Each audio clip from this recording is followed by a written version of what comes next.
今日介紹一套喺中山市中心12000尺嘅獨棟豪宅、獨棟別墅嚟嘅。咁我哋首先睇下呢個外立面嚇，全部都係大理石通鋪而成嘅。咁雖然佢有啲啲嘅年代感，但係佢呢種大理石通鋪嘅情況底下，好簡單咁去洗下個外立面，依然係可以好新嘅。平時住別墅呢，最講究嘅就係花園有幾大。我單企喺呢個側邊花園都已經目測到。完全可以喺屋企打高爾夫球㗎啦！咁而且呢度業主咧已經係做好一個涼亭喺度嘅，行入呢個涼亭咧都已經 feel 到呢個豪華程度係去到邊度㗎啦！咁平時我哋返屋企咧就係喺呢個位置啦，呢個係過渡花園嚟嘅，呢度咧就係返屋企嘅門口位置啦。咁平時如果屋企人多車嘅話，除咗出邊可以停4、5台車，平時將啲車揸入呢度。停15台車都冇問題嘅。嗱，咁入門呢度呢，呢一個空間，業主就已經幫你哋打好樁喺度㗎啦。咁你哋可以喺度整游泳池啦，整另外一個私家花園啦，同時可以喺呢度起多2層上嚟都 OK 嘅。嗱，咁我哋喺呢度呢，再睇下呢個別墅嘅外立面啦。佢一共係3層半，頂樓呢仲有一個好大嘅露台喺度嘅。嗱，咁呢度咧就本身已經有一啲綠植喺度㗎啦。咁如果你哋唔中意呢啲綠植嘅話咧，後期你又可以揾啲設計師傅咧，再幫你 design 另外一種風格嘅園林綠化。好似呢啲咁樣嘅大花園別墅咧，喺成個中山市嚟講係比較少有嘅。呢套咧，而且價格真係相當於一個大獨棟別墅，而且大裝修執樓嘅一個價格嚟㗎。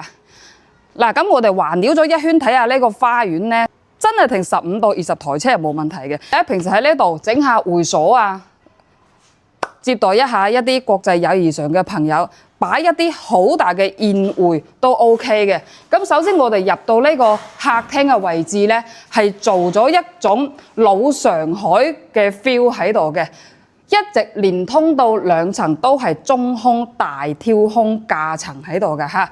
嗱，咁好似呢啲環形樓梯咧，目前嚟講喺市面上咧都係比較少嘅。往往呢種咁樣嘅樓梯設計咧，咁就顯得你樓下嘅大廳使用面積會更加高啦。我哋再過嚟睇下呢度餐廳嘅位置。嗱，咁餐廳咧佢係做咗一個以前嗰啲豪宅 design 嘅風格喺度。咁呢個餐廳2圍台都冇問題㗎。廚房相對於嚟講咧，就有少少細啦，但係都可以滿足1日3餐嘅需求喺度嘅。咁呢度咧係做咗一個長者房喺度嘅，因為咧家有一老如有一寶，係咪？肯定係將最方便嗰個房間留俾我哋嘅長者啦。嗱，咁我哋上去呢個環形嘅樓梯，係咪有一種老上海嘅豪宅 feel 喺度啊？嗱，我哋再去睇下上到2樓呢個架空中空層嘅設計效果係點樣啦？其實講到呢方面呢，目前嚟講嚇，按照政策嘅規例嚟講，就算你買咗一套2畝地嘅佔地面積別墅，但係你要拆新重建嘅話，係起唔到咁大積嘅，因為呢套別墅佢佔地都已經有500幾個平方。點解咁講呢？到時候如果你唔中意呢啲咁樣嘅設計風格，你將佢拆剩一啲承重牆，重新起翻上嚟，重新通煲，咁你喺合規嘅情況底下，你就可以得翻一套咁大隻嘅獨立屋苑喺度啦。嗱，咁我哋啱先睇到呢個咧係2樓客廳嘅一個位置嘅，咁過嚟呢邊咧，佢主要做咗2個採光效果好好嘅房間喺度。咁同時呢一間房咧，佢都係有一個獨立嘅小露台喺度嘅喎。嗱，呢套別墅咧，好簡單嚟講，係真係用嚟享受嘅。人生嘅終極目標係乜嘢咧？有一套屬於自己嘅豪宅，然之後有幾部自己夢想擁有嘅豪車，係咪？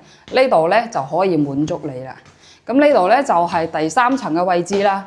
第3層咧，佢係做咗3個房間嘅。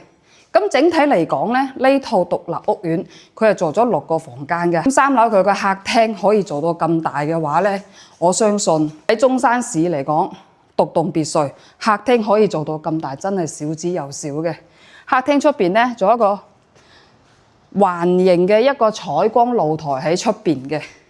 因為好多獨棟別墅咧，去到主人房嗰層咧，佢哋會將一啲房間嘅面積全部用晒喺呢個客廳嗰度嘅。但係呢啲獨立屋苑咧，佢就唔會咯，因為佢同一啲小區入邊嘅獨棟別墅係唔同嘅。小區入邊嘅獨棟別墅咧，講真啦，呢啲咁大嘅積嘅別墅，你每個月嘅物業管理費，你起碼4、5千蚊。咁但係呢套獨棟別墅咧係私人嘅自建房嚟嘅，咁所以咧就唔需要交咁多嘅物業管理費啦。咁同時咧，佢呢個獨立嘅自建房別墅，佢係民水民電嘅，並唔係話一啲商業水電。咁嗱，呢度咧就係頂樓嘅大露台啦。嗱，好似呢啲咁樣嘅露台咧，你完全話可以做一個好大嘅空中 party 又得，好大嘅一個頂樓嘅花園亦都得嘅。咁我哋首先睇下呢一邊嘅位置啦，呢個係側露台嚟嘅嚇。咁呢邊咧，過去揸車3分鐘到，就係張家邊中心嘅一啲商業喺度嘅。咁平時你話啲朋友過嚟聚會嘅話咧，咁你就可以去到嗰度樓頂尖尖咁嘅地方，喺嗰啲大型市場或者係大型嘅 supermarket 嗰度買一啲新鮮嘅海鮮啊，或者菜肉啊都 OK 嘅。嗱，咁講翻呢邊位置啦，講翻呢邊位置啦。嗱，前少少打橫嗰條嘢咧就係輕軌嚟嘅。咁呢度去中山北站咧都係好近嘅啫。咁到時候去到中山北站坐輕軌嘅話咧，就可以去到珠海啊、廣州啊，或者係連接線去到深圳咁樣嘅。咁同時坐輕軌去到珠海嘅機場啊，仲有廣州嘅機場、深圳嘅機場啊，都係好輕便嘅。到時候你話外國出差旅遊啊，直接一條輕軌就可以去到嗰啲機場噶啦。咁仲有再前啲啊，棟上嚟好高嗰棟嘢咧，就係中山市東區嘅市中心。所以呢一套別墅咧，佢出門幾分鐘，全部嘅商業鏈全部都係齊全嘅，而且去到我哋中山市市中心嘅繁華地段，揸車亦都係幾分鐘嘅時間啫。我哋喺屋苑嘅樓頂都已經可以睇到啦。嗱，咁呢套別墅咧，講真啦，主打一個享受，亦都係好適合用嚟傳承俾我哋嘅下一代嘅，因為咧佢呢個係國有證嘅，即係完全可以合法合規咁嘅情況底下去過戶俾你嘅。關於產權呢方面嘅話，到時候到咗70年，你補交一啲地稅，就仍然可以傳承俾你嘅下一代嘅。